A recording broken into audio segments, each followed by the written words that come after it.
भारत देश में नहीं बंद हो रहे हैं रेल हादसे। आज फिर आई नई खबर। सोमनाथ एक्सप्रेस के 2 डिब्बे पटरी से उतरे।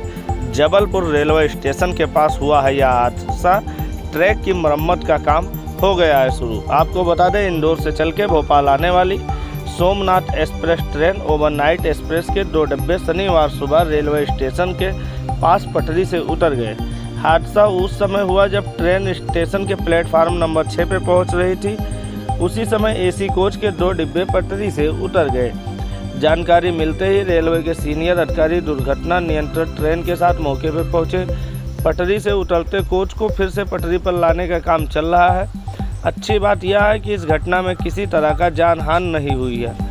अब ट्रैक जरूर बाधित है। मेन लाइन से जुड़े कोच को अलग कर दिया गया है। ट्रेन में 10 से 12 कोच थे। जानकारी के मुताबिक Indore Jabalpur overnight express train सुबह करीब 5:35 पर जबलपुर पहुंचती है।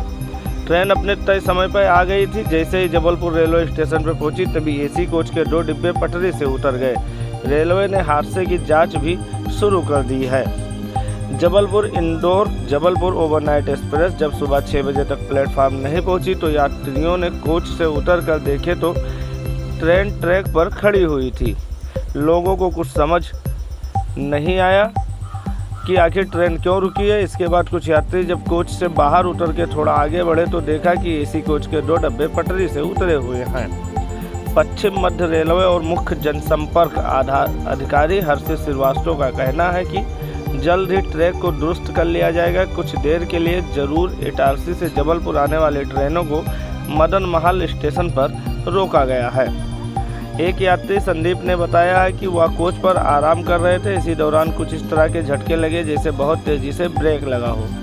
जब तक कुछ समझ में आता तब तक ट्रेन खड़ी हो चुकी थी। हालांकि कुछ देर के लिए ऐसा भी लगा कि जैसे कोई हादसा हो गया हो। इसके बाद ट्रेन काफ़ी देर तक खड़ी रही। कुछ देर बाद जब कोच से उतर के बाहर देखा तो एसी कोच के डिब्बे पटरी से उतरे हुए थे। देखने वाली बात यह है कि लगातार हो रहे रेल हादसों से सरकार नहीं सुधर रही है कि इस रेल हादसे को कैसे रोका जाए, ना इस पर कोई योजना बनाई जा रही है। हो रहे हादसों की वजह से रेल यात्रियों में भी गिरावट हो रही है। लोग ये सोच रहे हैं कि हम रेल की जगह जाने के बजाय पैदल ही चले जाएं।